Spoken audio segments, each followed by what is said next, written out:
Hello, people of the world and of the gamosphere. I am Kerf Merf, and this is the How Long to Beat Podcast. I am one of your 3 hosts today. I have 2 others with me, if they will introduce themselves after they stop laughing into their sleeves. I don't have sleeves, so I don't know what you're talking about. I'm NinjaRic, you'll know me from the forums. I'm the token Brit on the podcast. Oh, I'm UltimateZombieToast. I'm the token female on the podcast. Yeah, there we go. And I guess I'm the token ginger, even though you can't see my hair, so that doesn't matter. Alright, so since this is the inaugural episode, we will go ahead and introduce ourselves so we won't have to do it in the future. So as I've said, I am Kerf Merf. I play mostly Nintendo games, I suppose. Mario and Zelda are my bread and butter. I have also dabbled in, my fair share of indie games and whatnot. Getting a gaming desktop was a very transformational moment for me, so you can find me on that most days, but don't find me on that because that would be creepy. Alright, who wants to go next? Go on then, I'll jump in. So, I'm Rick. I'm mainly a handheld gamer, or at least I have been for a long time. My laptop, until 2 years ago, couldn't actually run Minecraft. So, for context, that's where I'm sat. I've just got a PS3. I started jumping into indie stuff. And I guess sort of catching up on a lot of the games that I haven't kept up with over the past decade or so. But, yeah, I'll play pretty much everything, unless it is a strategy game, like a real-time type thing. Everything else, I'll pretty much try my hand at anything. I'm UltimateZombieToast. I started off playing Nintendo since I was like 2. So I have a special place in my heart for them, but now that I'm older, play a lot of visual novels, pretty much anything. I love open world, and I love, good stories. Anything that can craft a good story, in my opinion, deserves to be played and deserves to, just serve as a reminder of how amazing video games can be. Alright, solid like solid snake. Alright, so we are going to go ahead and jump into our conversation here. Just as a heads up, since we are a new Just Getting Started podcast, we're still finding our feet a little bit. But today we're just going to be talking a little bit about the games we've been playing recently. We're going to talk a little bit about the current game of the month on HowLongToBeat.com, which is Odin Sphere. And then we're going to take some questions from the forums. So, to get started, what have you guys been playing recently? So, my most recent completion, and this is a really out of left field game to sort of jump off this podcast in general with, is Stuntman for the Game Boy Advance, which, not a particularly popular series, not a particularly popular port, but it's really good. It's easy to play it and forget that you're playing a Game Boy Advance. It really does look like something you maybe find on an early PlayStation disc. It's full 3D. The only sort of concession you find is that the way they've made the 3D work means that when you're driving past walls, certain walls sort of curve outwards and break the wall a little bit. But it's a really good game. It runs well. It does everything that the console version of it does. And it's given me an excuse to play my micro, which I've just got, and it's phenomenal. It's a lovely little piece of kit. Really, really nice. So it's a racing game? Sort of. So I guess you could probably call it one of the first simulator games. So you are a stuntman. So you're hired to go and perform in these films, and they are knockoffs of kind of genres and things that you'd find in real life. So one of the films that you perform scenes for is Scarab of the Lost Souls, and it's like an indie type rip-off. So one of the scenes, you're driving a tuk-tuk and you're chasing a Land Rover through this Egyptian scenery. There's another one where you're driving in and around the pyramid in a motorbike, and essentially it's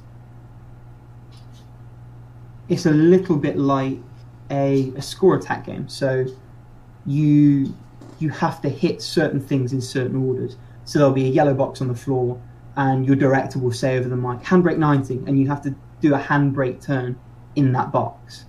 And if you do it, you get a little check. If you don't, you don't. So there'll be things where you have to clip a certain wall, or you have to pass through an area just as the explosions people have set the pyrotechnics to go off. Oh gosh, I remember playing that game when I was younger. Yeah, I haven't played the original. I've played the port of it on the Advance, and they did a sequel, Ignition, I think it was, on the PS2. And that, I mean, if you haven't played the series, that really is where to go, because that's the pinnacle of it. But the GBA port's a really nice way of playing it on the go. It's been really, again, because the levels are quite short, and it's very much, you have a crack through and then you can just turn the thing off. It's been really nice for commuting. It's kind of, your description of it is giving me flashbacks to a completely unrelated game. But do you guys remember the movies? The Lionhead game, the movies? No, was that one of the Kinect ones? No, this was back in like the mid 2000s, I guess. Lionhead released a PC game called The Movies, and oh my god, I remember that. It there was like you go. The Sims, but it wasn't. Yeah, because you're making your own movies. Movie. Yeah, so basically you own a movie studio. It's like Roller Coaster Tycoon, but for a movie studio. So you have to like build sets, hire actors, hire directors, writers, and everything. And then, I mean, the campaign mode was a little iffy. It was kind of complex and out there, but like the actual meat of it was getting to make your own movies that you could, cast different characters, put them in all sorts of costumes, give them different actions.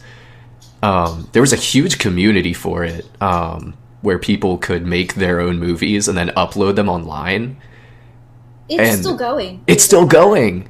Yeah, I think about 2 years ago, I re-downloaded the game, and I was just like, this will be really fun. And yeah, there was still stuff on like, I think it was on like a Sims forum. There's still stuff going on about like the movies. Oh my god, that's incredible. Simsy. When you describe it, it sort of sounds like the Sims 20th Century Fox edition. Yeah, it's basically. Essentially the Sims, pretty much. And having consulted my friend G, i.e. Google, it was made by Lionhead, which means it's Fable developers. Yeah. I think. Yeah. Fable, Black and White, all that I would jazz. say it's not as good as Fable, but it's still really fun. Yeah, I mean, the campaign, like I said, is not the reason to go into it, but the actual movie creation side of it is just a blast to use. Do you remember any of the movies you made for it, Zombie Toast? Oh no, I just remember it being surprisingly comprehensive. Okay. And I was pretty angsty when I had it. I was in my like 12-year-old's tween, so I remember making some really cringy stuff. Yeah, I just remember...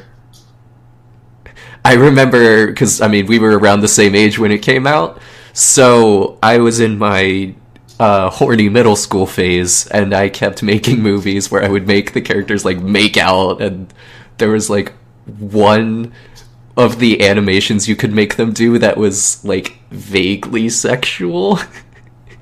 Yeah, no, not like that at all. I just remember making reference, like, fanfic crap. It wasn't like a My Chemical Romance tribute film, was it? No, it was not. Just a black parade marching down in the Damn. Oh, anyway, yeah, so, Stuntman. Yeah, Stuntman, polishing up the DLC for Shadow of Mordor, which, it's not quite as good as the main campaign, but it's sort of more of the same, so that was fun. Not much to say about that. And Is then, that the new like Mordor game? The new the Lord new of the one, Rings? Shadow of War. No, I haven't touched Oh, it. okay. Because my friend's been playing it, and it looks like trash. No offense. Well, it looks like they've sort of gutted the system. So the whole idea in Shadow of Mordor was you have to defeat these orc warlords in battle, kind of mind control them to your side, and then work your way up to the 5 kind of elite chiefs at the top. and essentially install 5 of your own people in those slots. But what they seem to have done with the new one, and bearing in mind I haven't played it, this is just from kind of things that I've seen and read, what they seem to have done is put a loot box system into that. So you can put real money to get a chief of your own to put in those positions. And so obviously the game suffered a little bit because they want to incentivize you to put more money into that system. So I won't touch that. But I mean, I got the Game of the Year edition for Shadow of Mordor for like £4 in a Steam sale. It was like, at that price, I can't really complain at all. I think it would be worth a little bit more than that. You know, I don't know. I think animations were kind of lackluster on it. If that's what you're playing the game for, then maybe. Well, no, I'm just saying that, like, for a game that's supposed to be, like, super... It's supposed to make you, like, live out the fantasies of, like, Lord of the Rings, of you being a Lord of the Rings character. I don't think it necessarily did that. Well, I mean, the DLC sort of does. So there's a... I don't think the game's canon, but there's a brilliant bit that's like a prequel where the elf character, Celebrimbor, squares up to Sauron, and he's wearing the One Ring, and the line is, and I quote, "I am the one true Lord of the Rings." So, I mean, in that sense, it sort of does, I guess. Just name dropping? Yeah, just a little bit. It's, yeah, it's... I'm trying to think. There's a sketch I've seen once, and they did a thing like that, and it's unlikely lines in movies, and things like "I am the Tomb Raider" or "I am Indiana Jones and I will raid Stark" type thing. It just scratches that weird nub of it. But it's the other thing is I only just got PS3. My main console for a good 5 or 6 years was a Wii, so I probably am not burnt out. I know. For the audience at home, Toast is pulling a face you can only imagine you would pull if you had week old cheese under your nose. I'm not a big fan of the motion controls, not at all. No, but I mean, it wasn't that terrible, and I didn't know. Are you sure about that? Are you just like having PTSD and like making it better in your mind? Are we about to throw down here? Maybe fisticuffs here. Maybe Mario's taken over a weird portion of my head. But I'm probably not burnt out on that genre in the same way that other people are. And also, it's a leap up for me regardless of how good or bad the animations are. All right. But yeah. So, I feel like I should ask, since we are the How Long to Beat podcast, how long did it take you to beat Stuntman? Literally 3 hours. Okay. Which... So by literally, you mean it was 3 hours on the dot, no like seconds or milliseconds. It was literally 3 hours. Yeah, bang on. Exactly 3 hours. Which was weird because there's no separate listing for the Advance game. And the only completion time for the PS2 version was 30 hours. So it had been skewing my time to beat on my current playing games for the past week while I've been playing it. So when I finished it, a whole day of time just sort of disappeared from my estimated time to beat. And the whole of Shadow of Mordor, DLC and all, took me just over 32 hours, which, again, I paid £4 for it. I really can't complain. And then the last game I've been playing recently, and this is a weird one because we were talking about this before we started recording. We've all been playing obscure DS games this past week or two. And my TM obscure DS game of the podcast is Moon, which is a first-person shooter. So, for anyone who's familiar with first-person shooters on the DS, Renegade Kid made the two-dimension games, and this was sort of their third game. And it's very much a horror game set in space. So it's a bit like Dead Space. Ooh, woof woof! Sorry about that. Special guest this week. It controls well. I mean, if you guys remember when Kid Icarus came out on the 3DS, there were all those complaints about the controls. Oh, it's yeah. very much the same kind of control scheme, but with a D-pad instead of an analog nub. Oh. No, thank you. See, the thing is, in motion, it actually isn't a problem. It works. You're never really swamped with all that many enemies. It's all about the atmosphere more so than any kind of particular kind of trigger finger skill that you'd find from a Call of Duty or a Halo. It's more about building a world and building a tension, and so you're only ever facing 2 or 3 enemies at one time, or one big boss. It's not overly difficult, and when you consider the hardware limitations, it really, really pulls it off. I mean, I paid a little bit more than I would have liked to, because it's not a big print run game. There weren't all that many copies of it out, but I'm pretty happy I did, and I had a good time with it. I'd definitely say play the Dimension games first if you're wanting to scratch that itch on a DS. I don't know why you would. I think I'm probably a bit weird in that regard, but the Dimension games and it are all solid, and they do still hold up. All right, and how much time did you put into that one? That one was, I think it was 5 hours. Let me just double check in my completed. Man, you're quick at defeating games. I am super slow, so... Yeah, I do seem to just power my way through. Especially recently, like the last year, my numbers have just skyrocketed. Yeah, I believe you said yesterday that you were playing like 2 games, and then this morning, like, you know what? Screw you. To be fair, I'd been playing them before. I was just finishing them off. And I like struggle to defeat 4 games a month.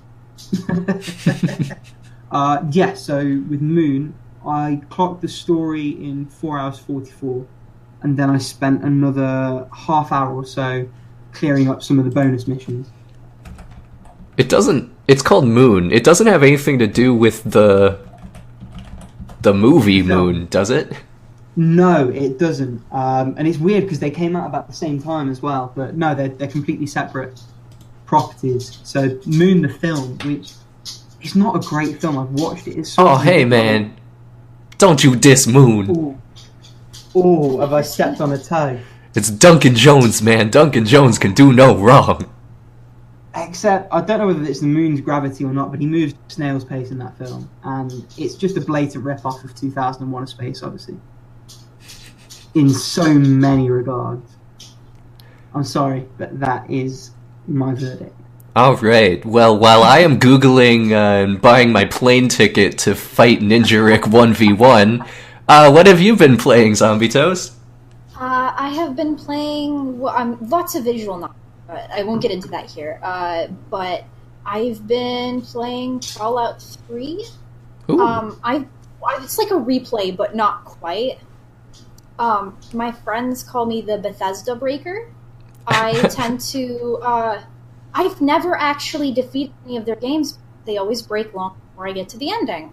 So I'm trying for, like the 12th time to make it past Fallout and hope that it doesn't break this time. Hey, it's a goal. I think, it's starting to. I'm about 50 hours in. That's when things start getting a bit. It's a race against the clock to actually defeat the game. Why is it a case of once you hit a certain time, things start going more and more? Yeah, yes, actually. Yeah, that, and I think there's a certain point in Fallout 3 where it,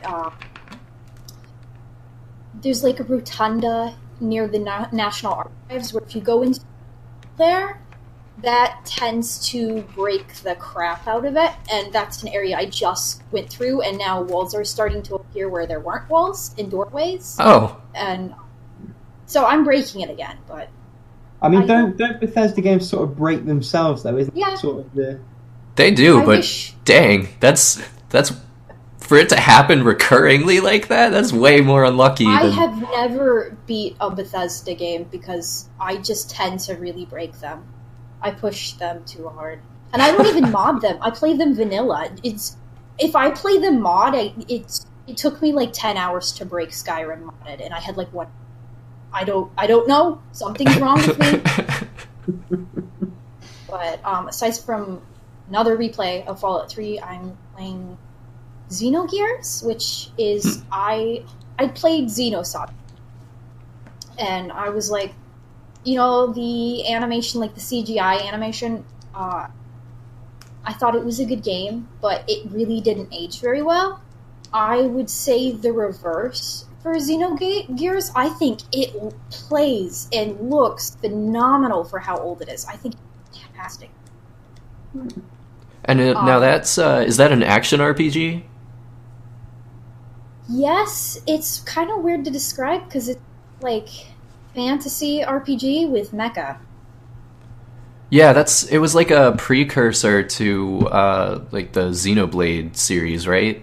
Yes, Xenogears is technically the first, but not really because they're not. And then after that is Xenosaga, 1, 2, and 3, and then Xenoblade. Nice. In their respective order. So is it like turn-based, or is it action time, or is it? It is turn-based, like all of them are, I think. Right. I mean, Xenoblade isn't, but like you say, it's not necessarily as connected as they would appear. Yeah, Xenoblade Chronicles, I wouldn't even know how to describe it. It's like a first-person MMO almost, or single-player MMO. A little bit, yeah. Not first-person, single-player. Xenoblade isn't really like that. It's more of like the idea of it that's sort of similar. I liked it better, or I'm liking it a little bit better than I really liked Xenoblade. I think I played it on the Wii, and I was not as impressed as I could have been. Ooh.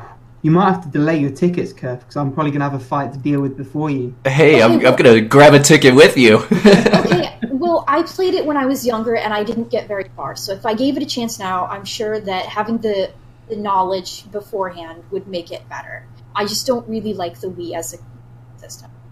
We can fight on that if you want. You could always... Yes. You could always... excuse me. You could always get the 3DS version. They re-released I have it. Actually. Oh, you do? Okay. Yes, I have to get around to it because I have I carry around like a deck box for Yu-Gi-Oh, and it has all my 3DS cartridges in it, and I have to dig it out because either that or I'm gonna have to get another one because it's starting to get a little full.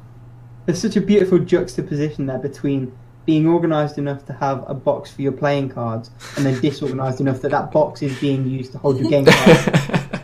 Well, I play Yu-Gi-Oh! I think the last time I played, like, the Madolche set was just coming out, and I was like, ooh.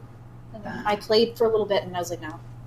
My brother keeps up with the meta. I gave up years ago. Like, when I was a kid, I was proper into it for a little while. I think I've still got my cards back somewhere, but it just sounds so horrendous of a thing to try and keep up with now. It's really tough. And I realized, after playing for a few years, I was playing completely wrong. So I went to tournaments, and they were like, do you realize that you're an idiot? And I'm like, I didn't before, but I know now.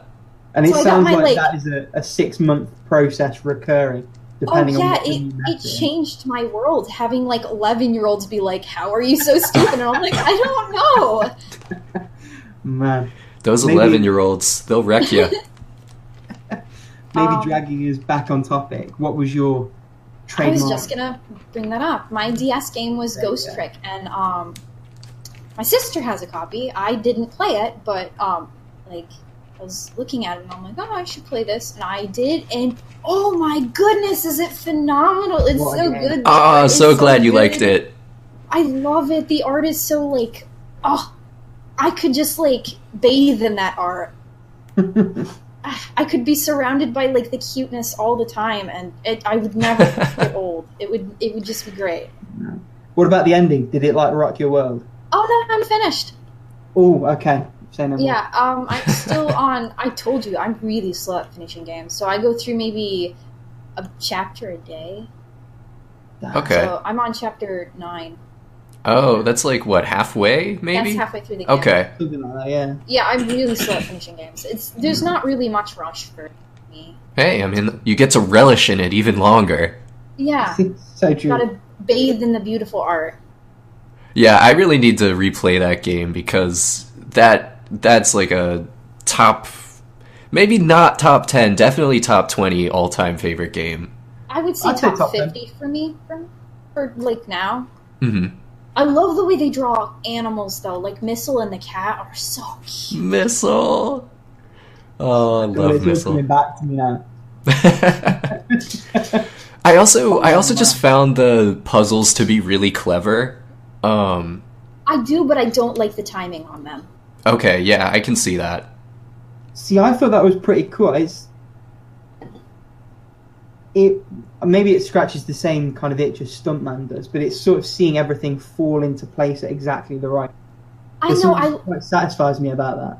I love it, but at the same time, it's they make you rewatch the entire cutscene if you mess up, and that was something that I was not very. It would be so much better if it just like put you back in the moment, but I have to rewatch an entire cutscene, and that gets old fast. So which of the ghost powers have you used so far? Ghost powers? The ghost tricks, whatever they call them. Wait, in the puzzles. The item actually do something, do you mean? Well, I mean, I don't want to spoil anything for anybody who would be listening, but I think the basic ones, like bringing people back and like talking to them and going through phones. I think I like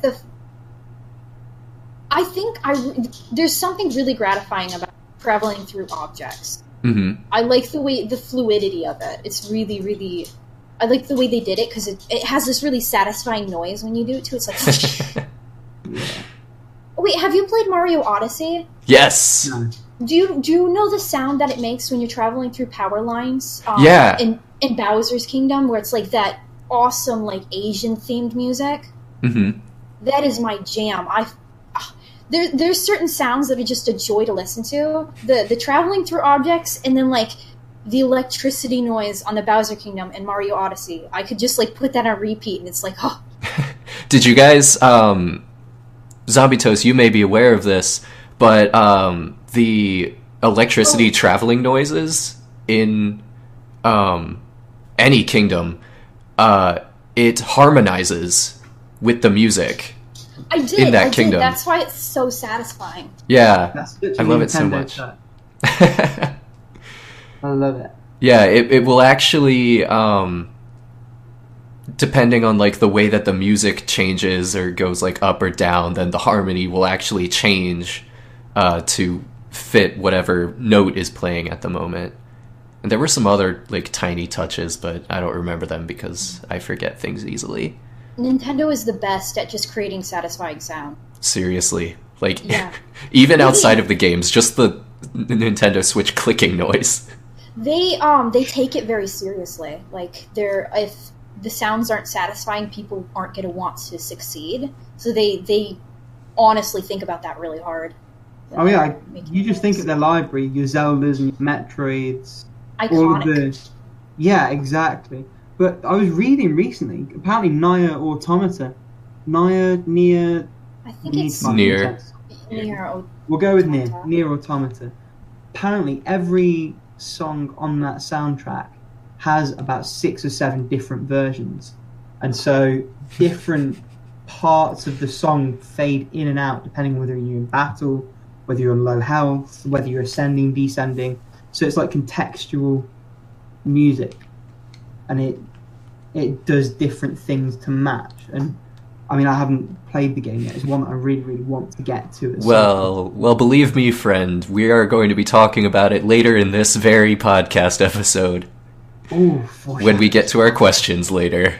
Oh crap, I haven't played it either. I mean, I really want to, and I own it, and I bought it for 2 different systems, and I have yet to even open it. Well, when you hear what I have to say about it, I hope that as soon as we log off today, you will both jump on and start playing it immediately. No, I like to torture myself. If I really like a game, I won't allow myself to play it. Oh, you gotta, stab yourself in the heart a little first. I did that with Breath of the Wild. When it first came out, I, would not allow myself to play it for, it took a month for me to actually play it. That's how bad it was. I feel you. I save games for rainy days and then never open them. And then fall behind and get really sad. You Americans are just weird. I think that's what it is. No, it's called being a masochist. Yeah, there you go. So, anything else you want to say about Ghost Trick? Any other games you're currently playing? No, I'm good. I want to hear what you have to say. Okay. So, my currently playing list is rather long because I have a bad habit of starting 12 games at once. So I'll just talk about the ones that I'm kind of like actually actively playing. The full list is 5. So I've got Breath of the Wild, which I, just touch at every now and then. I've got Fire Emblem Fates Revelation, where I am currently trying to grind all of the supports, minus the fact that you can only marry one person. So all of the non-marriage supports. Okay. And then kind of more actively playing, I've got Dragon Ball FighterZ, Z Fighters, whatever, and the new Shadow of the Colossus. Ooh. Or I guess not new, but the remake of Shadow of the Colossus. Yeah, the PS4. The PS4 re-release, remake, reimagining, whatever. I can't really talk too in depth about that, I guess, because I've only beaten the first Colossus. Did you play the original? I mean, do you know how much they've actually changed for it? Right, yeah, I have played the original.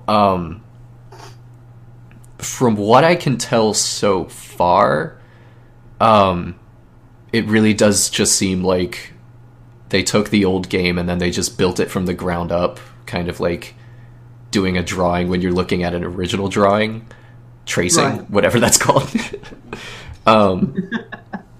But I mean, maybe as I get further on, I'll be able to tell the difference. Okay, here's the big, most important question. Okay. Does it control like absolute garbage still? Okay, so what specifically were your complaints with the original? I love the game, I guess, but the moving aggro was awful. Just moving in general was pretty bad. It felt like, when you're playing a game that is supposed to be 3D but isn't quite 3D and it's almost like it's 2D, it plays like it doesn't necessarily know the spatial location of where you're at, and it can't correctly pinpoint it, and it feels like very loose. Right. You're obviously upsetting your dog with your complaints. They love Shadow of the Colossus. Leave it alone. I think it was very good. I think I complain too much about things and I break them. I see what you're saying. I think you would still be unhappy with how aggro controls. For me, like, it feels a little bit like the horse controls in Breath of the Wild, and the horse controls in the Breath of the Wild are maybe my least favorite thing about it. Yeah. It's just, the way that it moves around is clunky and, I mean, I guess realistic, but I don't necessarily care for realism when it's getting in the way of having fun. Is that in the sense of the horse has like a really wide turning circle? You can't necessarily spin on a dime. There's momentum. Is that? Yeah, really wide turning is a problem. From what I remember, if you go forward, you are just going forward now. Yeah, pretty much. The way that the acceleration works is pretty janky. As far as actually like fighting the Colossi, I've only fought one. I didn't really have an issue with it once I kind of got used to the controls again. But I mean, have you guys seen that video of like the glitch where like the player jumped onto like the Colossus's leg and then just got like shot sky high? No, I haven't, but I can picture it. They just the physics. Oh, man. They just get flipped like a coin. Like they're just spinning in the air like 100 feet, and then they just flop down. And then obviously they take fall damage and die. Yeah. I swear, there's only like 15 characters to model as. What I was really hoping what was going to happen when I watched that video was that they were going to be sent sky high like that, and then drop down onto the Colossus. Oh. And be able to like land on it and kill it from there. Just like trick shot it. Yeah, I was a little upset that didn't happen, but... Oh, like the Breath of the Wild stuff where they send the thing way up high and then get in conversation with the banana lovers. Oh, I've seen that, and then it falls down on his head. Yeah. I haven't seen that one. Prepare to die. And then they die. Or Link dies, depending on whether they did their physics good. Everyone seems to be breaking that game, or at least doing a lot of unintended stuff with its physics. So like I've seen so many people using the magnet tool to like swing things at enemies. Oh, Breath of the Wild. I thought you were still talking about Shadow Colossus. Oh, yeah, people have made infinite flying machines. And, I've seen that. It's seriously. Great. It is so awesome. Like, stupid, but awesome. I think my favorite is, I learned this through watching speedruns, but, like, the people who use the stasis to, like, just slam boulders to, like, launch them halfway across the map, and then they'll, like, climb onto the boulder, and then, like, drop and then re-grab at, like, a certain time to launch themselves without actually getting killed by the boulder. Yeah, these people are much smarter than I am. My favorite thing to do with the magnets, though, is to magnetize one of the like really big metal crates, and then just drop it on a moblin's head while it's sleeping, and then it explodes and like spreads some apples around, and good time all around. Wow, and you were calling me the monster just before we started recording. They're enemies, okay? Innocent sleeping enemies. They're not innocent, but they are sleeping. Not a chivalrous bone on you. Not even chivalrous? I don't think that's chivalry. No, you're right. It's not chivalry to drop a massive heavy object on a sleeping opponent.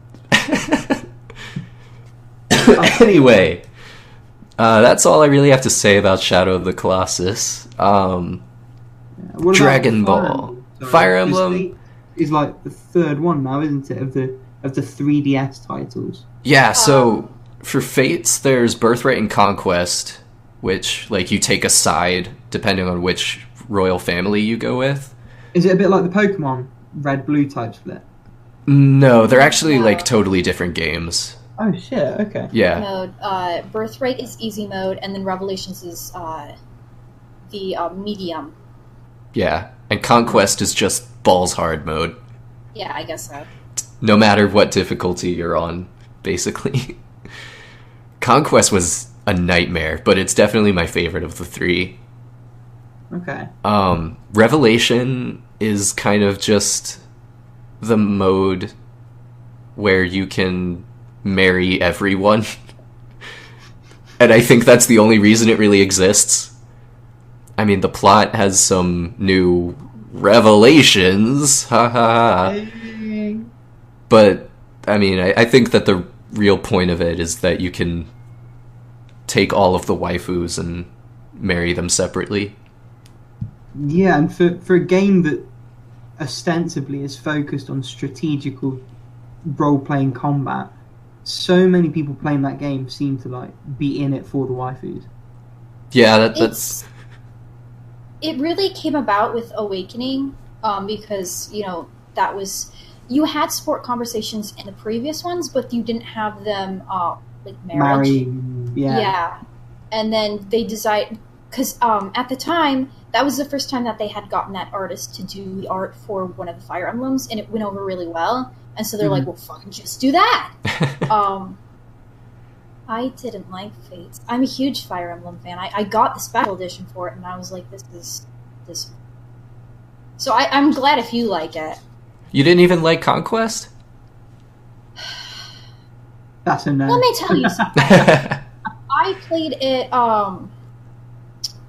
Classic, the Lunatic mode. Mm-hmm. You don't end up liking the game if you do that. Yeah, well, did you just go straight into Lunatic? Well, yeah, I've been playing Fire Emblem, like, forever, so I was like, I'm not gonna play, I don't like liking myself. Let's just do this instead.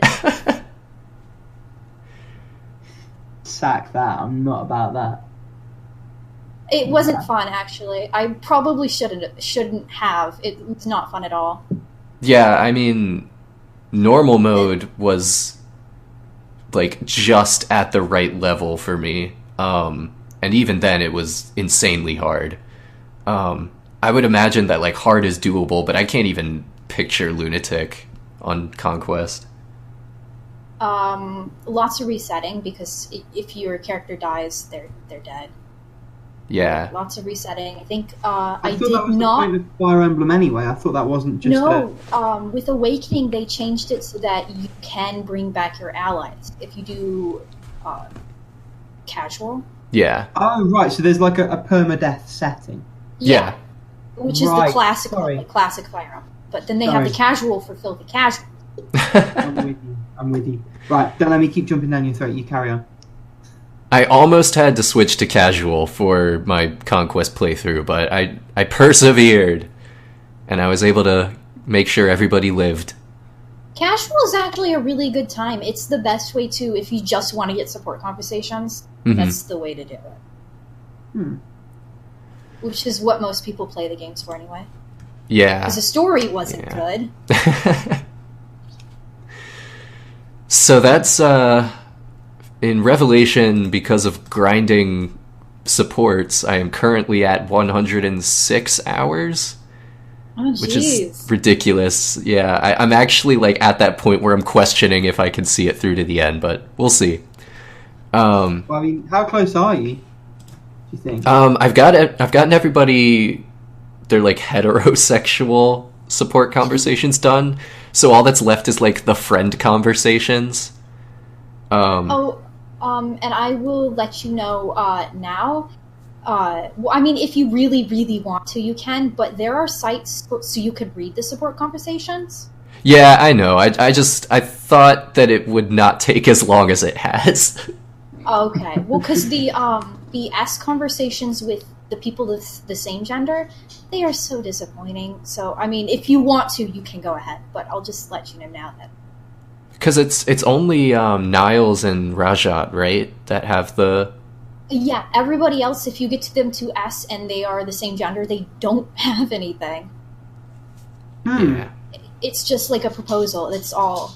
And they don't even do that. It's not as good as... I mean, I'm all for inclusion, but that's not the inclusion I was expecting. Yeah. It's just the way you phrased it, and I know you didn't mean it. It sounded very, very... The heteros, and they're the friends.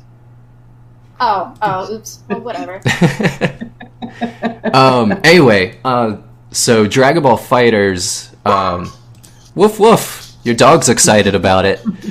I have not gotten to play as much as I would have liked to, but I love the crap out of it. And I think I've explained to both of you that I'm just a trash Dragon Ball fanboy who weeps every night about the fact that Dragon Ball Super is ending in March. But that aside, it is just it's a really slick fighting game. Like, most Dragon Ball games, even though they are fighting games, don't feel like fighting games. They just feel like button mashers for the most part. But this one, I mean, it's Arxis. So it actually has fighting game mechanics. And like it lays them out for you specifically. It gives you like frame data and everything. Oh, damn, it goes that deep. Yeah, I mean, I have terrible reaction time, so I will never be at that level of gameplay. But I still I love playing with all of my favorite boys. I love being Gohan. Yeah, I suppose that's the thing. It comes with all of that history for you and for other fans. So, what kind of a fighter is it? So I've played a couple of the Shin Budokais, and they played a lot like Dissidia in a way where it's it's one-on-one, but it's more in an arena. With this being Arxis, is it a more conventional one-on-one fighter, or is it something a little bit different? It's a little more like... it's more like Marvel vs. Capcom-y, because you get 3 characters on your team, right, and you can use them as supports and stuff, yeah. Oh, like Skullgirls. Yeah. So again, I am not at the level where I'd be able to compare like specific games. But yeah, I don't know. It's good. That's all that's my deep analysis of it. It's good and it scratches that itch, I guess. It does scratch that itch. Anytime I want Dragon Ball in my life and I can't watch an episode for whatever reason, I can always just turn that on. And I guess it does have good replayability. Oh, yeah. It also has a pretty robust story mode. Like, I've played it for maybe 4 hours, and I think I'm 5% done. Ooh. So there's a lot there. Is it like a unified story mode, or is it kind of one of those where you play as each character and you get a little bit of text for each? No, it's a unified story mode, and I think it has 3 different like sagas that you can play. That each has kind of like their own self-contained story. Right. I'll tell you what Dragon Ball game I did play. Yes. Do you remember when they did the movie, like in 05, 06? And with the movie, they made a Dragon Ball game that had the movie characters in an awful one-on-one fight. I don't remember that. Oh, I mean... That the movie with, like, Vic Mignogna? I think that's the one. Yeah. Okay, it was like a live-action movie. It wasn't... Oh, God, that one. Yeah. Yeah, and they made a tie-in game that was... Dragon Ball Evolution? That's the one, and it was utter garbage. Utter rubbish. If someone told me they paid someone on Craigslist for a week's work to throw something together, I would have believed them. It really just wasn't good. Well, according to the Wikipedia page, it is the first Dragon Ball video game to feature Bulma as a playable character. So, it at least gets 1 brownie point. I mean, but who'd want to play as Bulma? You can't see me because I don't have my webcam on, but I'm pointing 2 thumbs right at myself. 2 questions. 1, why don't you have your webcam on? And 2, as someone who doesn't and hasn't watched Dragon Ball, who's Bulma and why is she it important? So first question is that I do not have a webcam on my desktop. The second question, Bulma is Goku's oldest friend. She is a genius inventor, and obsessed with beauty too. She's a little less obsessed with beauty than she used to be. Okay, I only read Dragon Ball. Okay. Yeah. So I'm hearing Luca from Chrono Trigger. Yes. Definitely. But Luke is better. I like Luca. Man, that bit in Chrono Trigger where... In fact, no spoilers. No, this is a good catch. Sorry? Good catch. Good catch. Yeah, just about... Well, ironically, that was the point I was going to... Specific part of the story, which if you play Chrono Trigger, there's a specific, like, quick time event that you're not really sure is a quick time event until it happens, and it relates to her story arc. And I don't know if I can say any more with... No? Probably not. Someone at home will know what I'm talking about, and that is what counts. There we go. Everybody should play Chrono Trigger, though. Yes, I do agree with that. I think I came to it a little too late to appreciate it as much as everybody else does. But I still think it's something that everybody needs to experience for themselves. So do you think that... Did you play a game before it that sort of ruined it, or was it just a case of too far gone in terms of where the state of games were at? What do you mean by that? I think what I was expecting from it was... I don't know, I guess I expected more from the writing in a way. And I think that is because games with their stories nowadays can do so much, and they can... I've experienced so many stories told in so many different ways. Playing this, I was just a little bit disappointed that I didn't get to know the characters as well as I wanted to. And I think that was just... Every character kind of had their own individual arc, and it was a little difficult to see them growing as like a team, except for maybe a couple of side quests. Yeah. I think some of that also depends on which ending you end up going towards. Mm-hmm. Not only that, but I can see you overhyping it, being a huge Akira Toriyama fan, so I think that might have played a part. Yeah, I mean, my experience with the game was super, super positive, but... Yeah, I still loved it. I don't want to give that impression, but I think that I was expecting more from the characters and storytelling. But anyway, to move on, so my obscure Nintendo DS game of the week is Time Hollow. And I'm really, really curious to hear what you say about this. One that I've ummed and ahed. Yes, I think you will be disappointed to hear what I have to say. Wow. So, Time Hollow feels like a game that really wants to be Ghost Trick. In a bad way.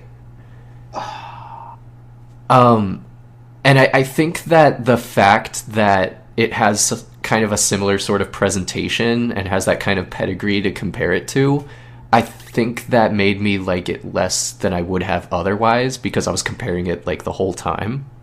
Yeah. But basically, to break it down, the whole plot, without doing any late game spoilers, is that you're this kid named Ethan Kairos, and on your 17th birthday, you get this pen, the hollow pen, that allows you to like draw these holes in time and space, where you can look into the past and you can like alter things, but you can only look at specific flashbacks, sort of. Okay. Which is still fine. That it makes sense as a mechanic. I don't have any issue with that. I think I was just disappointed that the actual mechanic of opening holes and then looking into the past is so bare bones. Most of the time, all you're really doing is opening a hole, and then you're either throwing an object through the hole, or you're pulling an object through the hole, or you're talking to somebody on the other side of the hole. But that's all you really do. Okay. So is there any... Do you, like, draw the holes yourself? Because I'm picturing full-on, like, drawing little circles with the stylus. I'm guessing that's not what you do there. No, that is actually what you do. Oh. But you can't just draw a hole wherever you want. Oh. Because, like I said, it's those memories that you actually have flashbacks of. So you can only do them in the specific place where you have the flashback from. Oh, I can see how that would be so annoying. Yeah, so the whole game is basically this process of just going around to like every location, talking to everybody, examining everything so that you have enough data to piece the flashback together. Then you go to the location for the flashback, you draw your hole, you do whatever banal puzzle you have to do, and then you move on. And it's not really challenging intellectually or really stimulating in any way. And I think I brought this up when we had been talking about it before, but the writing is just a little juvenile, I think. The characters kind of... I feel like I just have this complaint for so many video games, but the characters don't really have a chance to develop or shine. And most of their dialogue is advancing the plot, and that's really it. So it's a tell rather than a show thing. Definitely that. Right. And the actual dialogue that they have just feels like a bad translation, because like the logic between sentences just doesn't always carry. Like somebody will say, I can't think of a great example off the top of my head. But like you'll be talking to your uncle who has no clue about all of this time travel stuff, and you'll say something about like, I just traveled in time, or something like that, and he won't react to it like at all. He'll just say like, oh, that's interesting, but it won't be like, oh, that's interesting, like he's just passing you off. It's just like, oh, that's interesting, like he actually thinks it's interesting, but he's not going to ask you any questions about it. Right, okay, I'm with you. And the pieces don't necessarily slot together like you'd want them to. Yeah. Right. So, I can't lie, a lot of, like, DS, like, visual novel titles like that, they are a little bit infantile because they think that's what the Western audience wants. mm-hmm. And so I kind of just... They're all very much like that, a lot of them. And it's kind of disappointing. Yeah, I think that... Sorry, go on. Yeah, I was just going to say that, like, again, it's the whole comparison thing, because I compare that to the likes of Ghost Trick and the Zero Escape series and, like, even Ace Attorney. And the writing is so great in those that I just can't appreciate it here. Ooh, you might have someone who doesn't quite agree with you there. All right, I want to hear it. Yeah. So, for everyone who's at home, just a touch of context. We had a few technical difficulties before we started recording. And in the meantime, me and Toast were talking about how much Toast hates the dialogue and the story in Ace Attorney. How dare you! It's quite fateful that now she's got the chance to air her objection in the podcast itself. So go ahead. Oh, thanks. Thanks a whole lot. But when I was talking about relying on juvenile writing, that was one of the ones that honestly came to mind. I don't think that there's anything particularly bad about it, but I do think it is very juvenile writing. Not so fast! So, I mean, if you have objections... That was my objection. So, okay. Well, I actually think I agree with you in a way, because... I mean, Ace Attorney is, I don't know, it's complicated because, I mean, there are serious moments in it, but overall I think of it almost as a joke series because, I mean, all of the names of the characters are just stupid puns. Yeah. I don't know. I mean, there are some games in the series that I think are legitimately well written.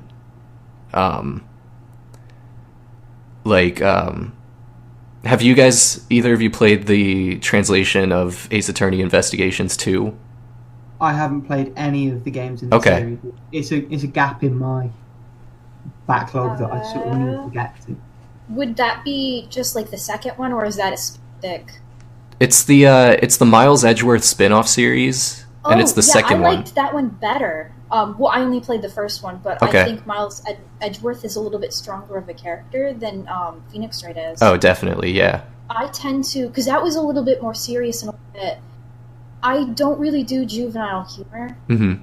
If I wanted that, I'd turn on some American, watch them. I don't want it in my games, and I understand that there's like that childlike sense in the games, but I don't want to devote that many hours. So Miles Edgeworth, the spin-offs were a lot better. Mm-hmm. All right, in that case, I definitely would recommend that you play the second one, Ace Attorney Investigations 2. It was only released in Japan, but there was a fan translation that was released pretty recently that you can just patch in. And it's basically more of what you liked about the first Edgeworth game, but it goes even 5 steps beyond. Like, the cases are actually interconnected this time, whereas they almost never are in Ace Attorney games. Yeah, which was another point of contention. Just like, okay, this dude was just murdered. Let's get on with that doesn't matter. I suppose that's a bit more real to life, though. You know, not everything's going to necessarily fit into a pattern. Well, without giving away some of the story, there were some very pertinent murders. And it's just like, well, I guess we're gonna move on, even though this, like, important person's dead now. I don't know. So, are the Miles Edgeworth games mechanically any different to Phoenix Wright? Because I know... Not really. Well, a little bit. It's just a different character, more or less the same mechanic. Kind of. So, I mean, they are very similar. I guess the only real difference I would say is that you have a free range of movement in the Miles Edgeworth games. Theoretically, rather than, like, moving from panel to panel. Yeah. The Ace Attorney games can kind of become like a point and click. You know, you see an item, you press it, it tells you what that item is.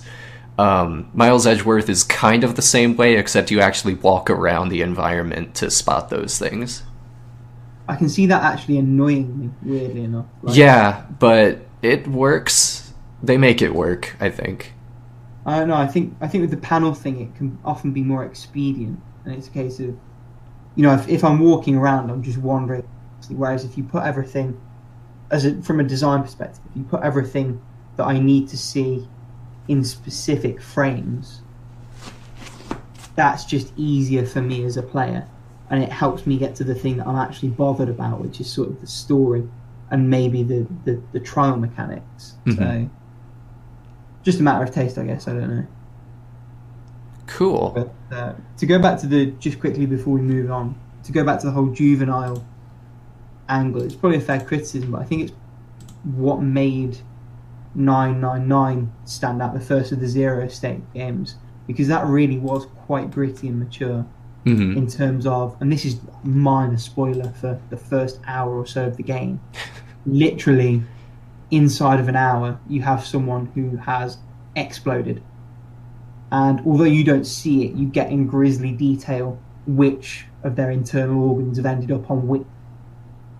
So I think that probably benefited a lot from it. Yeah, Zero Escape was a real treat. Yeah, the next two games less so. I think they got better mechanically, but the story just took a bit of a nosedive. Yeah, I don't know. I have tricky feelings about it, because I like all of the games, but yeah, I'm with you there. I kind of liked each one a little bit less progressively, but then, like, looking back on it, if I were to replay one of them right now, it would probably be Virtue's Last Reward.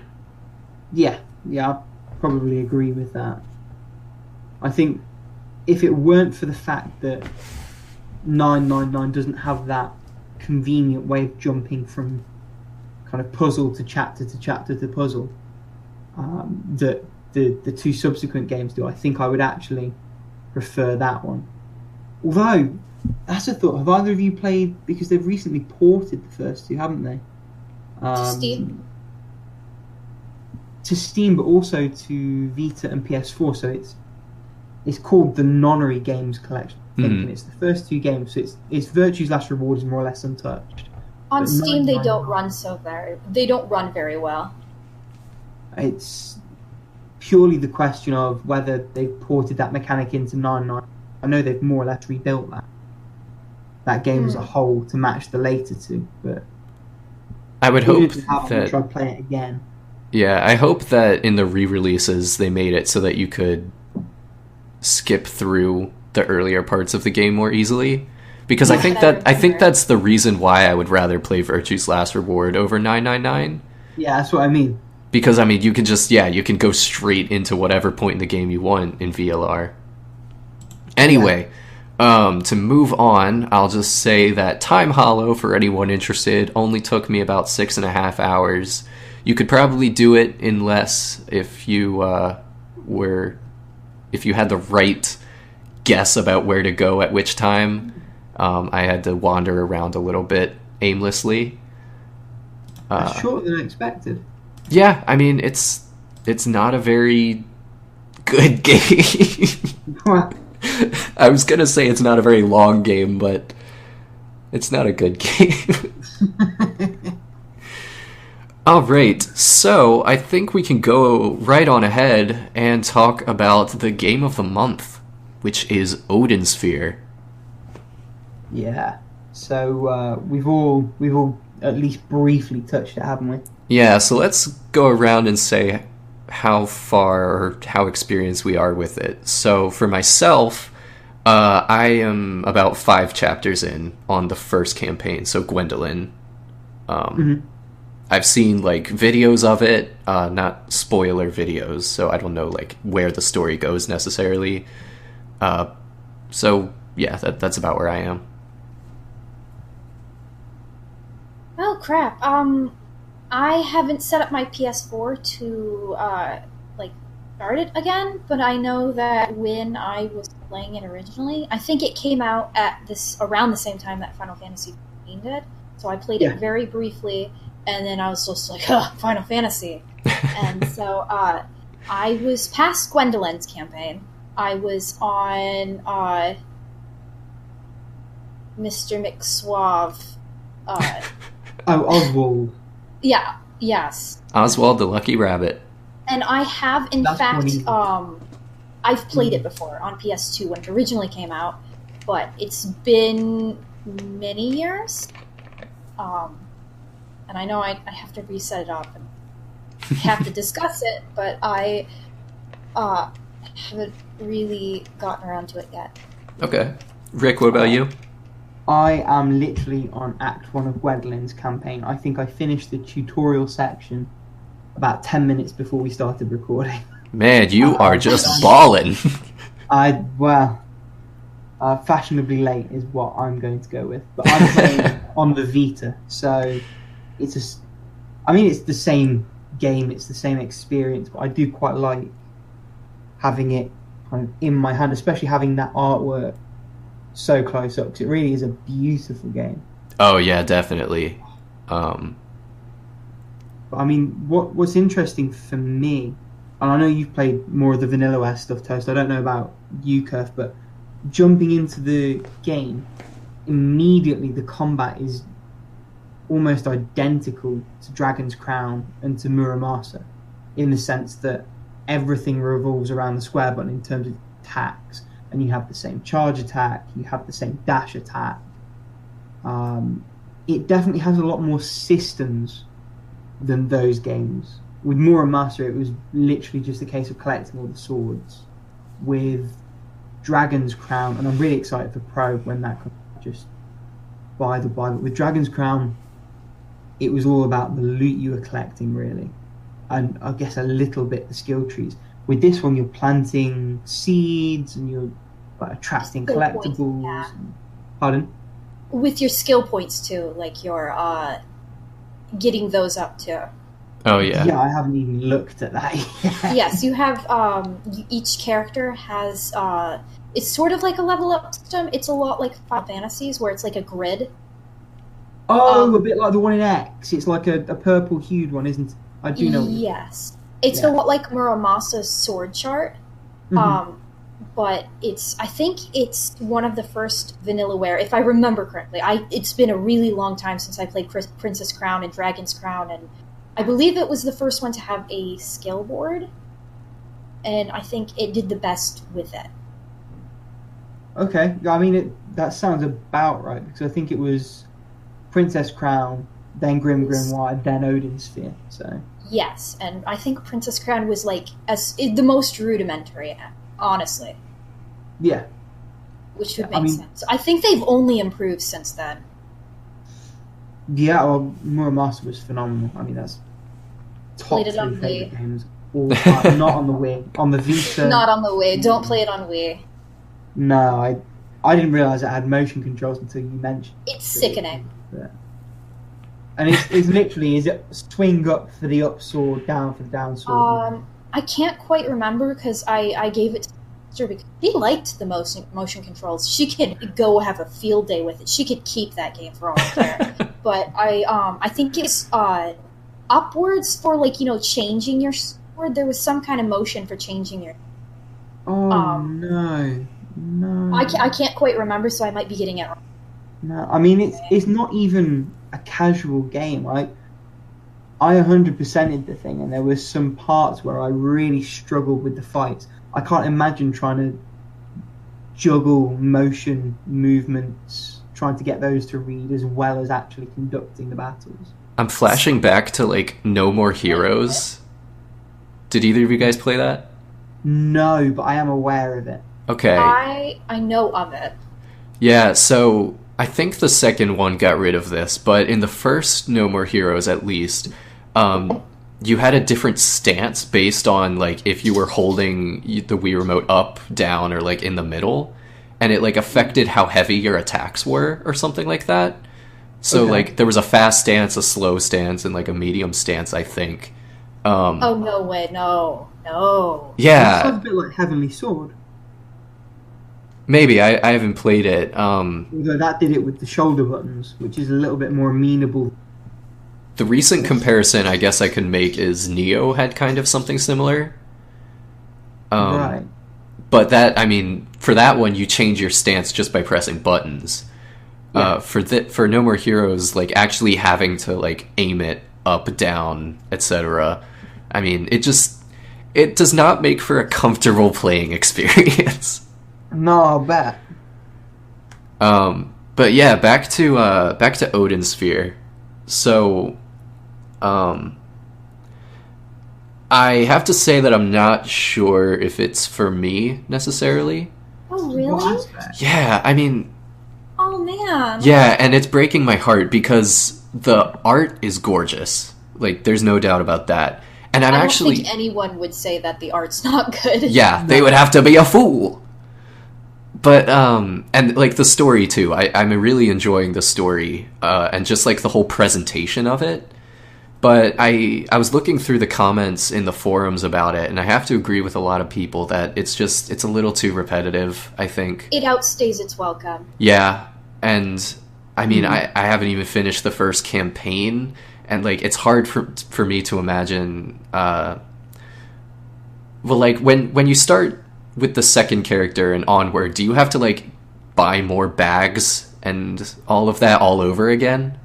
I think so. I know that their skill boards are different, and you meet the same people. It's a lot like Muramasa, where it's like the same story, but not really. It's Different through their perspectives. eyes. Yeah, different perspectives.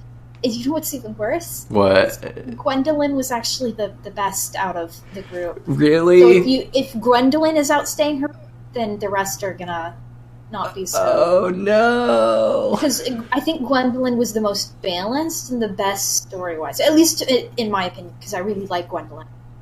That would make a lot of sense. I mean, the other characters are all sort of variations on the theme, aren't they? Yeah. So, like, Oswald has that berserk thing. Mercedes is a little bit like the elf in Dragon's Crown, where you have to sort of manage your power in your inventory. Velvet, She's just she's token got hot a chain, girl. or Yeah. She's just there to look at. Well, all of the characters are there to look at. Basically, yeah. You saying that is really just It's making me destroying feel your even more heart. despair. Because, like, yeah, I've been spending so much time, like, gathering all of my materials, all of my seeds and, like, components so I can do all of the alchemy. I've been buying all the bags, all of that. And I can't imagine having to do that 5 times. I can't remember. It's been a very long time, but I thought the inventory carried over. That would don't be know. nice. I don't remember. I do know that their grids don't, and I do. Yeah. I don't know. it depends. I mean, they made a lot of changes for the remaster, didn't they? So it may well be that Not really, Mhm. honestly. they all seem to be quality of life changes. Though, Yeah. in the sense that there are certain things where the controls are a touch easier. So I know one that my friend mentioned is in the PS2 original. Not all of the characters could guard. Only 2 of them could, and their movesets were more diverse, but also individually a lot more limited. Whereas now they've sort of leveled that off a little, in the refined mode anyway. I am playing the PS2 version, so Oh, you are? yeah. Oh, jeez. Is that on an emulator, or did you just... No, do I it? have it. I Oh. have a disc. Nice. Yeah. So we're all going to be playing a different version then. That's Toast so is set. weird. Yeah. No. Oh, That's man. nice though. We've worked it out. We're going to get a comprehensive view of the game. If Yeah. I finish would it. If I would think it would be best on PS4 because I got the special edition, so I have my beautiful it's got the metal case Mhm. and it's so pretty. It was so Ooh. worth it. Even if you don't end up liking that, it's a good game and it's pretty. So I don't care. I don't care what you Yeah, even if I don't finish it, I'm definitely gonna watch like a playthrough of it on YouTube or something, because I want to experience all it has to offer. But I'll stick to it. Sorry, go on.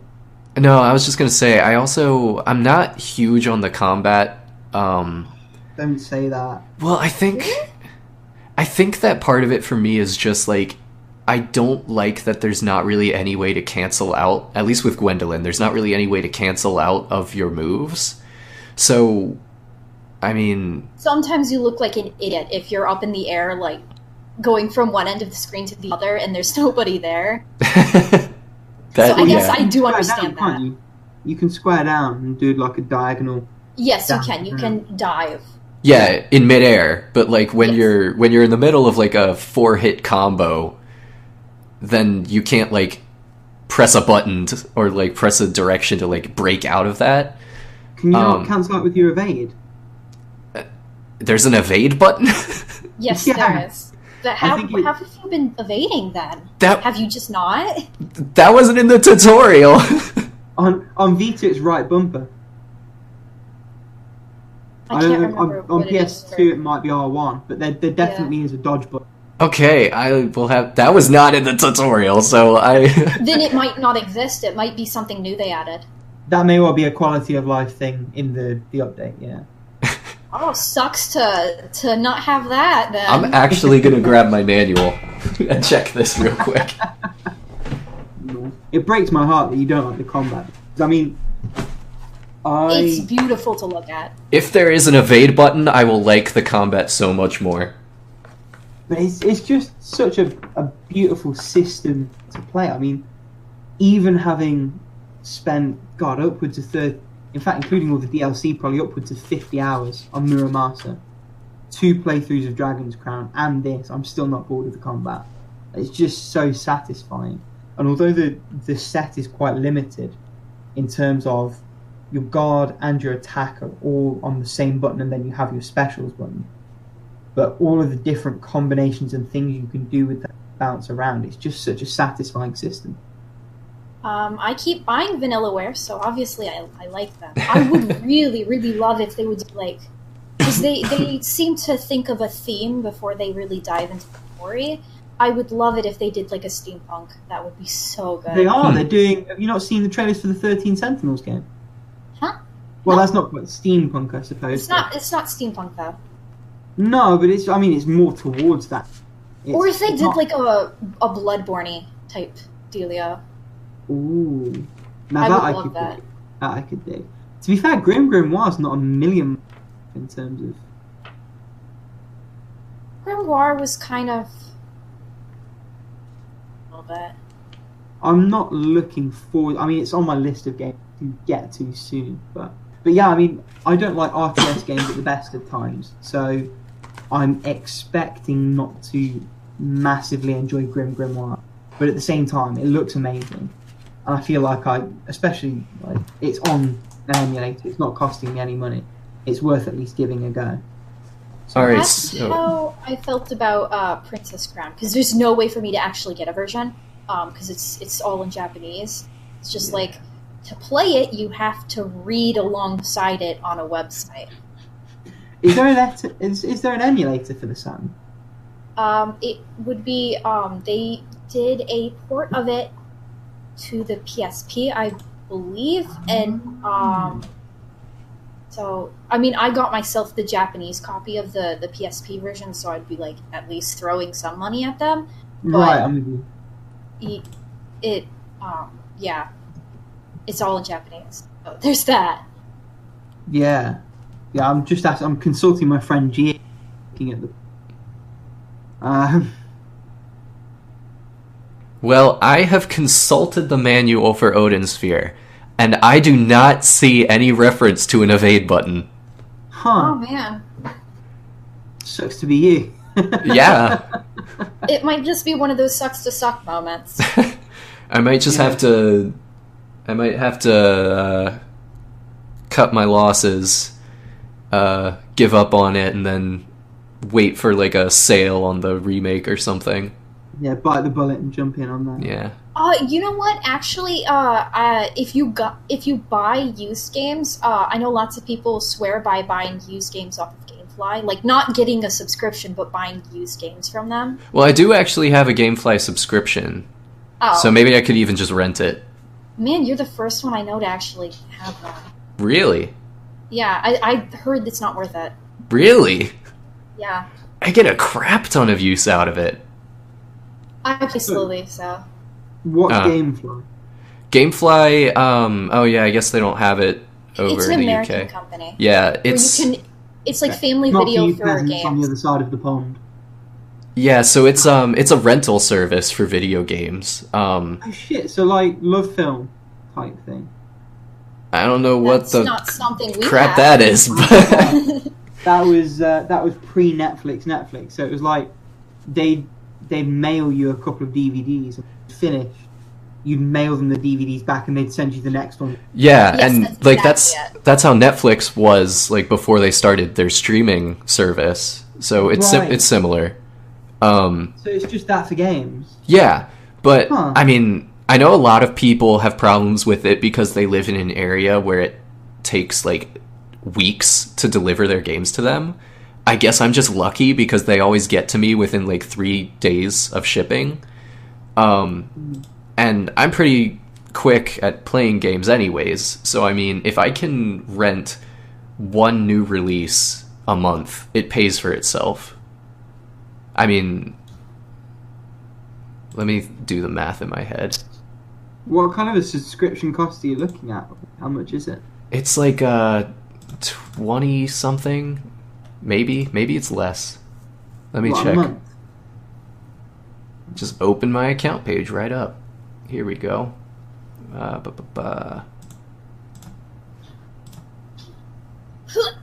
Yeah. Oh god, are you dying? No, I'm good. $22.95 per month. $22.95. Now what's that in post-Brexit pounds? I couldn't answer that. No, Do but you my want friend us to Dee's answer that? Because I My don't friend think we Dee's can. telling me that is £17 a month. The thing is, like, you could get one brand new AAA release every 3 months, and it'd be worth it. Yeah. But then, I mean, do they have the newest releases when they're out? Yeah, so if you the way that I've discovered generally works is if you put a new release into your like queue before it comes out, then typically it will get sent to me on the release day. Okay. Now, if you wait a couple of days after it comes out to put it into your queue, then they're usually out of stock because they send out their first wave on the day it comes out. Yeah. But, I mean, even then, if you wait a month or two, usually they have them restocked enough that you can rent it at that point. And they even have a pretty good backlog. They go back as far as, like, GameCube, PlayStation 2. Oh, damn. Yeah, so I get a lot of use out of it. So that's my, that's my advertisement for GameFly. I swear that I am not. Sponsored by. I swear that I am not a GameFly employee. Hey, I mean, if they want to sponsor us, maybe. Hey, yeah. Hit us up. All right. Anything else anybody wants to add about Odin Sphere? I mean, I'm enjoying what little I've played of it. The first 12 minutes were great. I think it will continue to be. We'll see. I mean, I'm sure we can check back into it next time. But like I said, I like the combat, I like the visuals. I can't see how I would not enjoy it going forward. But that's just me. ZombieToast, anything to add? I think it would probably take me a little bit longer to set up my PlayStation, especially since it's currently not. I am now, right now, and also Monster Hunter World. Oh yeah. But I'll try. I think by 8 days, and then I'll play it and I'll rush through it and not finish it. So we will jump right into the questions that we got from the forums. So let's start with a little bit of a look back. This question is, what were our favorite games from 2017? And this is a two-part question. It breaks down into two categories. What were the favorite games that you played that came out in 2017? And what was the favorite game that you played in 2017, regardless of whether or not it came out in that year? Whose question was that? Do we want to throw just a little bit of karma out to the HLTB community? I can take a look as I slowly talk to stall. Pokepaw? That's the one. Okay. Thanks for the question, Pokepaw. I don't know if you guys have already looked at your completions. I looked at mine before we started, so I guess I can go first. Yeah, go ahead. My favorite game that came out in 2017, I'll start with that, is Nier Automata, bar none. That's how I said it was going to come back later. I wasn't lying to you. Nier, just as a series, going back even to Drakengard as like a prequel series, I have a really close relationship with it. I love the Drakengard games playing... God, I can't even speak anymore. How late is it? I love the Drakengard games growing up. Because, again, those were my middle school years, so I was a little edgelord. And just bathing those fields with the blood of 1,000 enemies at a time was, really cool at that time. Still cool today, but for different reasons. Please don't put me on a watch list. Nier was like a totally different experience when I played it. I also played it this past year for the first time. Gameplay wise, not anything exceptional, but the story just took me to some really wild places with the different endings and everything. I also loved just the ways that it played with the different mechanics. How there were like the dungeon crawler places, there were the top-down shooter areas, and then there was even a visual novel section in the first Nier game. Yeah, it played around a lot, and I really appreciated that.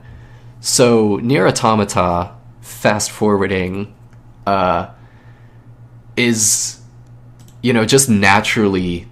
It's the natural progression of where it could go. It takes, the gameplay from Drakengard that I really loved growing up, the hack and slash, frenetic action of it, and then, excuse me, the story of Nier and the way that it messes around with the story in different ways. And, I've been talking the whole podcast about games that let me down in my expectations of what the characters were going to be, but this is just the polar opposite of that. 2B and 9S just develop so greatly through their conversations with one another and through each of their individual campaigns that you play with them.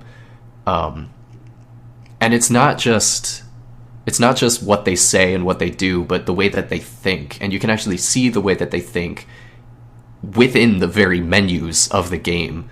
Like, the menus aren't just press pause and it's something outside of the game. It's actually integrated. The menus of the game are their internal software, basically. Oh, that's so cool. Yeah. So you can actually see the way that they think and develop through the menus, which is something I've never seen in a game ever. You're making me want to play it. Right? I'm doing my best here. I think everybody needs to play it. It is Platinum who developed it, so you know that the combat mechanics are solid, if nothing else, and everything else is solid. The only thing on Star Fox Zero speaks for itself.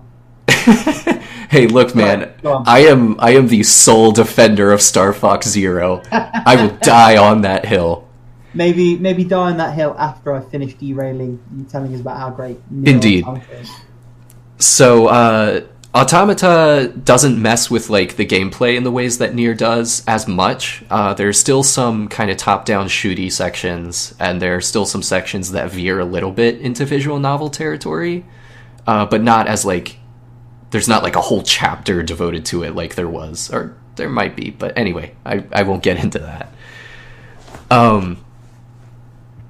The only thing I might say that might be kind of a drawback from Automata is that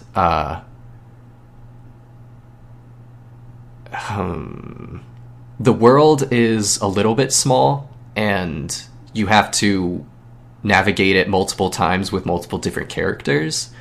I think that they do a good job of including like side quests and stuff that let it grow on its own. But there are some times when you have to think like, am I really replaying this section for the third time, sort of thing. I think I did hear people mention that. Yeah. But it's sort of to serve a story purpose, isn't it?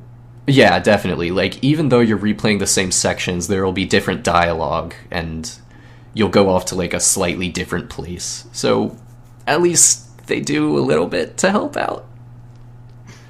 Anyway, that's my favorite game of 2017. So how about you guys?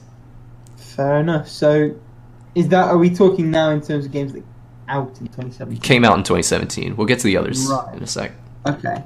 So in terms of the games that I played that were actually released that year, there were two that I gave identical scores, and I can't pick between them, so I'm going to go quickly onto them both. So the first one is Velocity 2X, which is, if you've seen it, it's sort of a hybrid between a top-down shooter, like a shoot-'em-up type thing, and a 2D side-scrolling platformer. And it is unlike anything else I've ever played. It messes with teleporting and structure. It's just a really great game, and it's on PC, PS4. I played it on Vita. I think everyone should play it. I think I'm not someone who normally likes shoot 'em ups, and it really turned me round in terms of it and probably the genre more generally. So that was phenomenal. And the other game is Heat Signature, which is from the guy who made Gunpoint, if either of you played that. Nope. No. Okay, so Heat Signature, the concept is you are a space mercenary. So the moment-to-moment gameplay is you boarding a ship, killing all the people on the ship, and either taking that ship over, killing a target, stealing an object, and then exiting. And the fun's not so much in any kind of story. There isn't really one to speak of, but it's more in how you deal with things mechanically. So you have all kind of contraptions. There's one called the Visitor that teleports you into an area and then pulls you out 3 or 4 seconds later. So all these gadgets bring in emergent moments in play. For example, there's an achievement for having a guard shoot at you, then using an item called the Swapper to switch places with them so that their own bullet kills them. You can throw pilots out of airlocks. You can turn people's shields against them so that their bullet will bounce off the inside of their own shield. It's at its best when you are stuck with a few items and a target on the other side of the ship, and you're forced to improvise and make your way through.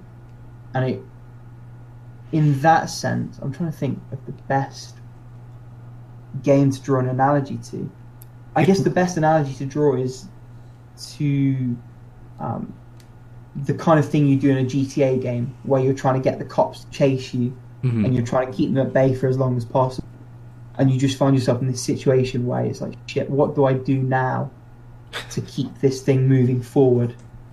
And there's just something so gleeful about that Heat Signature sort of picks up on. And it's another one where I think everyone should at least give it a go. So those are my two. Okay, correct me if I'm wrong, because I mean, I obviously haven't played the game. It sounds a little bit like sci-fi Hotline Miami. Is that anywhere near accurate? That's actually probably really fair, and it's played from the same perspective as Hotline Miami is. Okay. In terms of a down twin stick type thing, although obviously you play with keyboard and mouse. That probably is actually a much better comparison. So yeah, Hotline Miami in space with silly gadgets. Cool. All right, Zombie Toast. How about you? Okay. My favorite game, 2016. I feel like I should say Breath of the Wild, but I mean, being a Zelda fan, but I was actually just that. Controversial. Well, controversial, but I mean, I loved it, and at the time, I was just like, "Where are the dungeons? I want my dungeon." But this is gonna seem kind of weird, but it was Night in the Woods. Okay. And I know that objectively, it's not as strong a contender as some things, but you know, like emotionally, it really like spoke to me. Mm-hmm. The main character May was at that point in my life when I played it, because I was 20 and she was 20, and it was this like role reversal where it was essentially where we're going through the same thing, and it was like it was the game I needed in 2017. So I know that there are games that were better, but my God, I'm gonna love that game till I die. It was such a good game, and it was impactful. Yeah, I think, I mean, that's as valid a reason as you need to put it as your game of the year, I think. Yeah, that was also one of my favorite games from last year. I unfortunately didn't get to play it until this year, but yeah, I also related to it in many ways, even though my situation and May's situation are very different. I think there's just some very true truth underlying there. The best kind of truth. Yeah.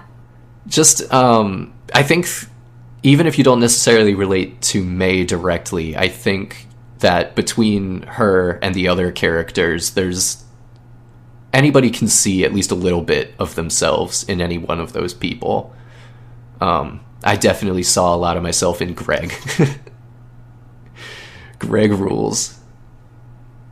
It was actually Angus that was like Oh, I love Angus. Oh. He's my favorite. Definitely. Angus is such a sweetheart.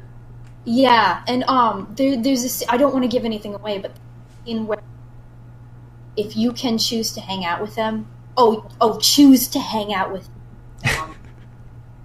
You're cutting out a little bit, but I think I got the gist of what you were saying, which is hang out with Angus. Yeah, hang out with Angus because somebody needs to. Hangus with Angus. Rick, for reference, Angus is literally a big gay teddy bear. He's the best character. I was about to say, I think myself and probably a good chunk of the listeners are listening to this story about Angus and Greg, and as lovely as it sounds, not understanding a single thing about it. So the takeaway message for everyone at home is hang out with them. Hang out with them. Yeah. Hangus with Angus. Okay. Well, and play the game first of all, because... Yeah. Unless you can find a way to hang out with Angus outside of the game, in which case do that. Like, find a random stranger named Angus, and he's your new best friend. Just take him. Yeah. Good choices. Rick just gave a thumbs up to the webcam for those who cannot see. As I did it, it occurred to me that doesn't translate. But there you go. All right. Pains, boys and girls. So, now that we've discussed our favorite games released in 2017, how about the games that we played in 2017 that were our favorites, regardless of whether or not they came out that year? I think I can also head this one up. Ooh, Doggy's got an opinion. Yeah, I'm really sorry about that. It's okay. I really like Twilight Princess.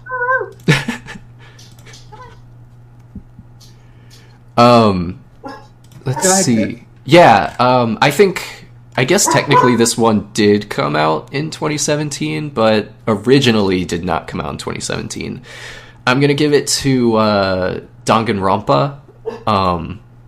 Technically the 1.2 Reload. I played both of them on there. Yeah, it was my first exposure to the series. Like, entirely. Like, I did not know anything about it before I started playing it in July, I guess. But, I mean, the first 2 games, and, I mean, V3, but that came out this year, they are just phenomenal. Yeah, I don't know what to say about them. They're just so stylish, I guess. Yeah, they're definitely unique. Yeah, I mean, and the premise seems pretty obvious. I mean, you get a bunch of kids together, you lock them into a school, and then you tell them to kill each other and investigate until there's only, like, theoretically one remaining. There's never one remaining. No. But I don't know, just the way that it plays out and the way that it unfolds its story. Like, they could have very easily just gone in the direction of literally just they're killing each other and that's it. Whoever wins, wins. But I love that there's always something more going on beneath the surface. And I also think that there's something to be said about literal teen angst as a plot device.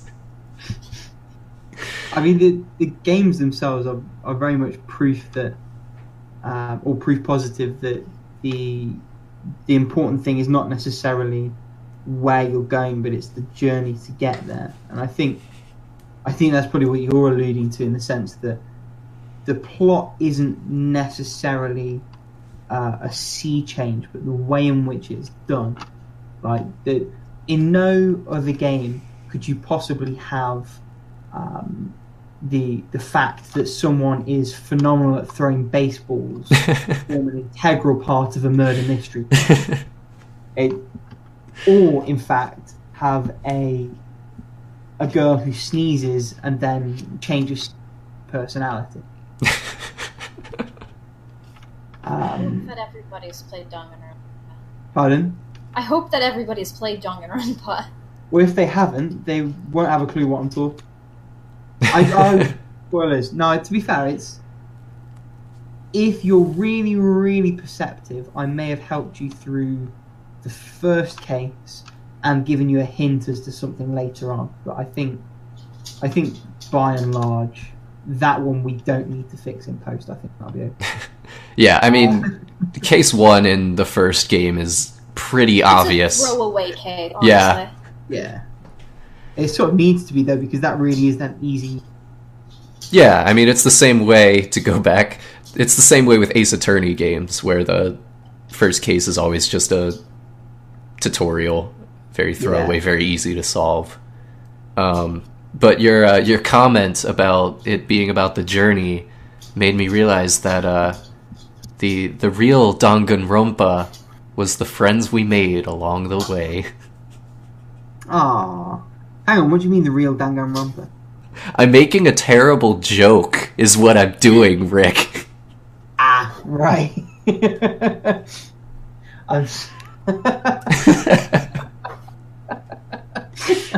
Well, as cheesy as it is, I really do that does do a very good job at representing in despair like they wanted.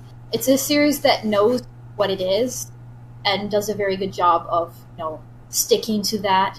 And then it's not one of those games that gets, like, there's games that are like, well, we're going to be like this and we're going to do this and it'll be awesome. Danganronpa is one of those games where it really does deliver on what it says it's going to deliver. Okay. There you go. It doesn't promise anything that it's not going to give. Mm-hmm. That's fair. I thought the hope despair thing was a bit on the nose throughout the series, though. Yes, it was, but that's Danganronpa. It's like I understood that this was a desperate situation without someone talking about ultimate despair for while cackling. Yeah, but the thing is, the difference between that and I would say, like Ace Attorney is Danganronpa is so, like, absurd and, like, way out there that it's not, like, it's not juvenile, whereas Ace Attorney, it is, because it doesn't quite, it's not as out there. Yeah, I take the point. In a mystery murder school featuring a biracial bear, whether or not they're talking about hope and despair isn't the main problem. Which is why I think it was fine. Yeah, I'd say that point. I also support it because I mean, in the first one, I agree that like it's a little over the top, and the second one just kind of like ramps it up to 11. But I think that the second one is so good because it is riffing so hard on the first one. Yes. Yeah. Because I mean, like the first one, you know, putting aside the fact that it's 16 high school students who are murdering each other and betraying each other and losing their trust and their hope and filling themselves with despair, despite that, it is an idealistic story, and it does, you know, bring about some hopeful messages. And I really like that the second one perverts that message so much. With one specific character that I hope you both know who I'm referring to. How could we not? How could we possibly not? I love that character's voice. Yeah. My sister hates it, but I think that I could fall asleep to that character's voice. Ooh. I love everything about that character. From the design, the laugh, the way the character is designed, just visually, the way that they just toy with that character in so many different ways and play with your expectations. I mean, that's the entire game's MO, and I think the second one really does benefit from having that platform to build on, in the sense that you're already expecting mad stuff, but you're expecting mad stuff within an albeit widened Overton window, and the game just kicks a football through that window so many times, and just... Not only that, but when I first started playing the second one, a long time ago, but, you know, I was expecting, you know, it was really jarring, because at first I was like, this game is terrible, when I hadn't made it through all of it. I'm just like, this game is ridiculous, and then, like, all of a sudden at the end, it like, kicks you in the face, and it's just like, this game is not bad, you are an idiot, and... Because I think that anyone starting Danganronpa 2 might be like, what is everybody talking about? This game is not better than the first. You really have to stick with it. Yeah, I agree with that wholeheartedly. Because when I first started playing DR2, I mean, I had a lot of, like, first impressions that obviously turned out to be wrong. But, like, so many of the characters' designs looked similar in ways to character designs from the first game that... I literally just thought they were copy-pasting. And, like, the fact that Byakuya appears again, that's not... I wouldn't consider that a spoiler, because, I mean, he's, like, right there in the beginning. The fact that he appears again, I thought that these were literally, like, brainwashed versions of the first game's characters. Did you think they were pulling a Metal Gear Solid 2 on? I honestly did. And, to be fair, they did kind of do that as the game progressed. But... Or did, as spoilers may or may not permit. Yeah, depending on how you interpret it. Yeah. I love Byakuya in the second game, though. I think the way they played with him and what he represented, I think that's emblematic of the whole thing, where they sort of... They took what they knew you thought was going to happen and just pulled it apart. Right, yeah. And I think... Sorry, go on. Yeah, the fact that they did that with his character specifically kind of set it up in a really smart way that every character grows in ways beyond what they originally look like, literally. And I think another strength of the second one that I think makes it the best of the series is that every death really stands for something, which I didn't feel was the case necessarily in the first one. There were standout deaths, definitely, but not every death meant something. In the first one? Yes. Okay, yeah. I would say 2 in particular for me meant a crap ton. Yeah. And then more so in the second one. Yeah. Whereas I can't remember how many died, but not all of them were noteworthy. Yeah. And I think if you can't remember whether or not who's died, I think that is a little bit of a concerning. Yeah.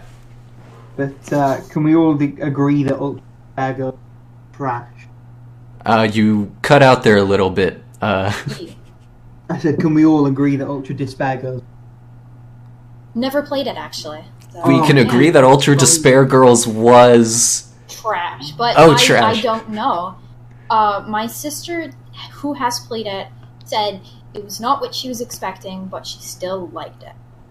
Which it was what? That can mean anything, honestly. That's really, really vague. So, for context, Ultra Despair Girls is what would happen if you got a second-rate company to throw together a Resident Evil concept, and then you slapped the Danganronpa aesthetics on top of it. So it retains the tank controls, but makes them a million times worse. Like, it really just is awful to move around. It's a shooter. In that game. Yeah, third person. Yes. Poorly optimized is the wrong word, but everything feels a little bit janky. And barely lets you walk 5 steps without stopping you for a cutscene. Also, it has, like, the worst character in the world in it. You cut way out there. Oh, it also has, like, the worst character in the world in it. Oh, who is it? Oh, wait, is it Hygie? Jumping in and out. No. Or it might just be me. I think it might be just you. I don't know. But I don't really want to... I think that... she's on the cover, so it's Fukawa Toko. Oh, you didn't like her? That's the thing, is a lot of people know me, they used to call me her, like... so, as, like, a jab. So, it's like, I hate her. Resent her a lot. Okay, that's interesting, because, I mean, you're right that Ultra Despair Girls does have the worst character ever, but I was gonna say that's Hygie. Oh. So you've actually played it? Yeah. Okay, I have not. Oh, okay. Well... You can watch the Cliff Notes on YouTube, it's not really worth the play. Yeah. I watched the, summary anime, like, of the Future and Bear, and that, I think, summarized it, but those were also pretty garbage, so... Yeah. I can never watch DR3 again. Not because it's bad, because I think there are redeemable things in it, but it's literally only because of what happens with, one of the characters from DR2. See, now I haven't watched any of the anime versions, but I know... Do not. But aren't they supposed to round out the end of the story? DR3 is supposed to. It's Right. supposed to take place before 2, or like during 2, and then before 2. So it has the cast of 2 in one of them, and then it has the Future Foundation in the other one. Yeah, it's messy. Technically, it is important for story. However, in explaining the story, it actually creates more loopholes and like plot, bunnies that got off the track. And this is my core problem with Danganronpa in general. I think it's blossomed into this thing that even the creators don't actually understand anymore. And you just have it's like a Jackson Pollock thing for the franchise. Things are just being thrown at walls and hoping that someone will pay the price of entry. Yeah, Kingdom Hearts that's a funny analogy. Like, one, because I mean the obvious thing is the story's getting way out of hand, but like also I'm just thinking about how like each of them has their like catchphrases. It's like Danganronpa, you have hope, and despair. Then Kingdom Hearts, you have like light, darkness, doors. Cool. Alright, so that's enough about Danganronpa. What were you guys...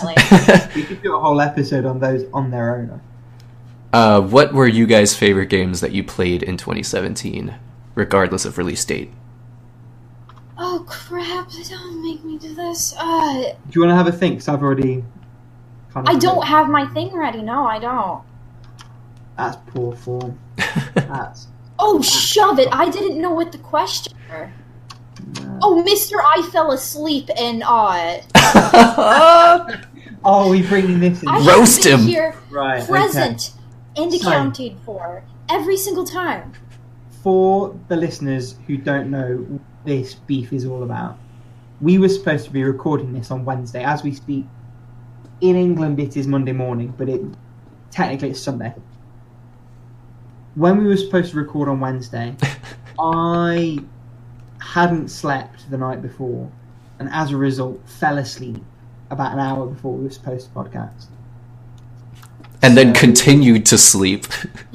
Through till about 5 o'clock the next morning, my time. And then it was midnight, and he's just like, "Oh, hey, everybody, here I am." And we're like, "Yeah, here you are. Thanks a whole lot." Yeah, well, we're all here now, aren't we? Let's let bygones be bygones, and next time you can be better prepared. So, in terms of what I played in 2017, 2017 was a good year for me. Like, I played a lot of classics. Portal, I played for the first time. Wow. That was pretty dope. I had like 4 DLC packs from Muramasa. They were incredible. Hotline Miami 2 was good. The Swapper I really, really enjoyed. I don't know if that got enough love as it deserved, but that's a phenomenal little game. But the one I'm going to have to go with is The Last. The Last of Us? Yeah, because that's just something else. I think it really encapsulates but also transcends what games can do and what games can be. Mm-hmm. In the way that it tells this story, but also it gives you a little bit of flexibility and freedom to inhabit that story in terms of the way you move around with Ellie and the story that it tells. I mean, it's a competent game in and of its own right. Mechanically bare bones, I can see that argument, but it all just fits together so nicely. And I'm not sure I want the sequel though. Mm-hmm. I feel like I liked where it ended. I understand why it's going to make money regardless. So I 100% get it, but I don't think I like it. Okay. Yeah, I like The Last of Us. I don't have, an undying love for it. I'm interested to see where they go with the sequel, though, because it could be, marvelous, or it could just be an unnecessary tag on the end. That's what I'm worried it will be, and I don't see how else it can finish, really. Mm-hmm. Because unless they go completely out of the way, and obviously this is spoiler free, but all of the threads that are thrown out in the original, it more or less pulls back together at the end. There isn't really anything major left to be addressed, or at least not enough that I can see to make a sequel out of. Mm-hmm. But hey, maybe that's just me. All right. Have You you? had a chance to think, Tay? Yeah. Have you prepared yourself? Okay, I was thinking about some of the classics that I played. And I think my first system that I ever got was the Super Nintendo. So I brought it out of hiding, and I started to play some of the games that I hadn't gotten around to. So I have a deep and profound love, and will proclaim it greatly to anyone who listens, that I love Donkey Kong Country 2, because it was the first one I ever played. However, I had not played to completion Donkey Kong 1. So Really? I Okay. played, well, yeah, I had the second and didn't have money to buy the other one. So Fair. I mean, if you have the second one, it improves on everything. Yeah. But I played that one, and it was great. And then I played Super Mario RPG: The Legend of the Seven Stars for the first time. Nice. It was not bad. It was not. Well, it wasn't it was pretty good as far as other things I've played this year, because I didn't play that much that was that amazing. It was good. And then I played Persona 4 Golden. This is Persona. really good. I can't say more than what other people have already said, because it really is the ultimate game. It does everything, a little bit of everything, but I don't think that one quality suffers because of something that they added in. I think it's one of those rare games where it literally can do whatever the crap it wants and get away with it because it's Persona. So have you played Persona 5? The thing. I bought the special edition and then I left it on a shelf. I tend to just buy special editions and then leave them out. It happens to the best of us. Yeah, I have been using the gym bag religiously, though, that came with it. But I haven't gotten around to playing it. I'm really excited, though. Man, that package did look really nice. Yeah, the Danganronpa one did, too. And then I got it. They took my money and then shipped the package to someone else. No! Yeah, it's an issue. Because they had, like, headphones that came with it. And I'm like, I gotta get new headphones. That is horrible. Yeah, not only that, but I got the Breath of the Wild special edition. And it came with my Switch too, so I was shipping them together. The game came, and then I realized they had sent my Switch to, like, Nevada. Oh my god! And I'm just, like, sitting up here in Michigan, like, where's my package? And they had shipped it to a different person entirely. How does that keep happening? GameStop, yeah. Shout out to GameStop, y'all. Yeah, so basically the message we're trying to say is, don't shop at GameStop, shop at GameFly. Hooray. Well, and the Danganronpa one was through NIS America, and I think what it was I had been, like, my bank was switching to a different bank, and so, my card was switching too. They took my information, it went through, and then my card switched, so it was through a different holder or whatever, so they charged me, it went through, then suddenly I had a different card, and they're like, well, whatever. Although, to be fair, Problems. I can imagine it's a bit more difficult shipping states. Yeah, I lost a monitor once. I've had, like, food lost. I don't know, it's weird.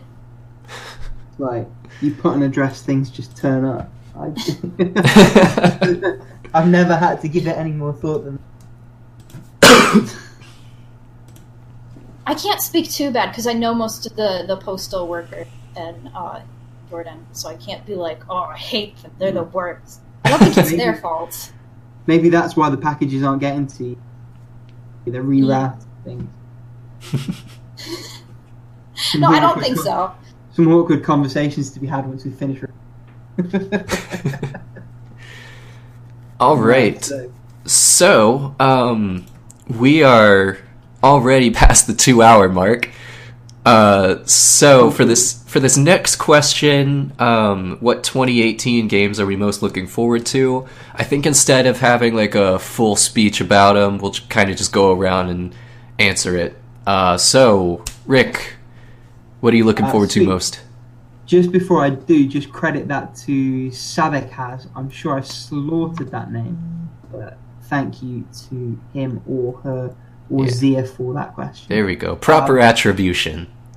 Damn straight. So there's two. I'm going to be cheeky. The first one is Deadbolt, which is getting a Vita port. So that comes out on the 20th in America and Europe. Great game. Can't wait to play it again. Really happy with that. The other one is, and I think it's scheduled for this year, is The Last Night. Now, you guys might not remember the name, but you've seen that trailer in and around E3. So it is... it was the trailer where it was this phenomenal 2D pixel art, but in a 3D space. And it was this neon sign, and it's billed as a post-cyberpunk thing. I will put a link into our little Discord chat. So I remember what you're talking about. Pardon? I remember what you're talking about. So it looks phenomenal. The game itself actually sounds pretty good as well. And that is... when it comes out, I'm buying it and I'm taking the day off work making. I just can't picture myself waiting for that. Is there a shareable link? Visit the website. That'll do. All right, Zombie Yeah, you Toast. guys carry on while There is no game I am looking forward to most, or more than, well, it's technically already out, but Monster Hunter Worlds. I am so hella excited for the PC version.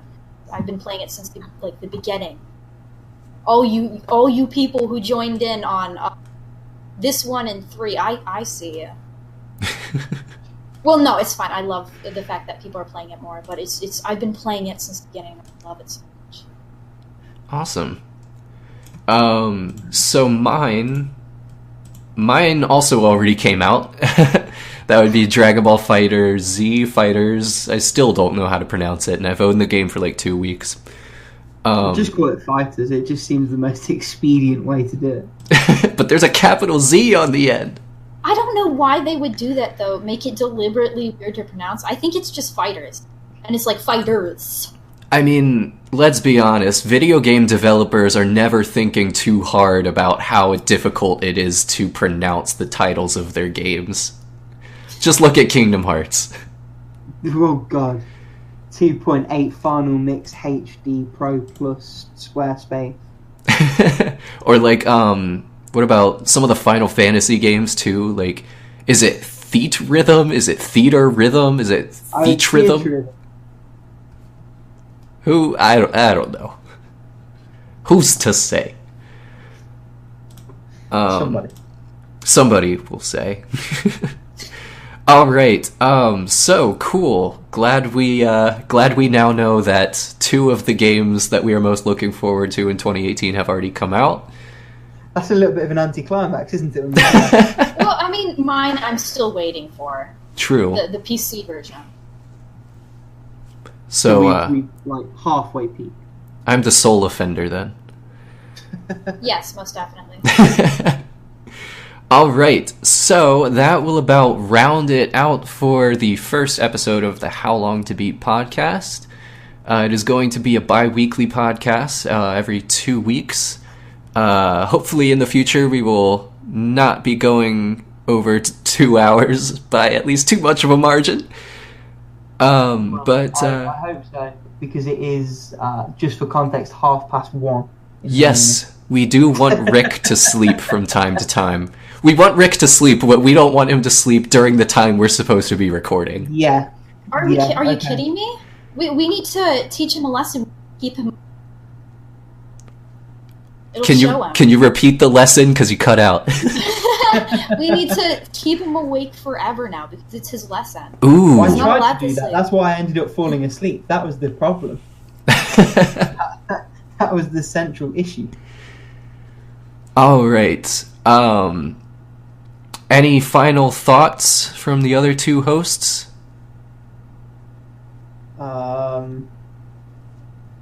No. Okay. Talking about anticlimax. I should probably stop talking at this point, because I think it really has been me going off topic. That is fine. Yeah, we've been talking enough that I think my salivary glands are starting to give out a little bit. So, anyway, thank you both for joining me tonight, and thank everybody for tuning in to listen. Catch you all next time. Yeah. Bye.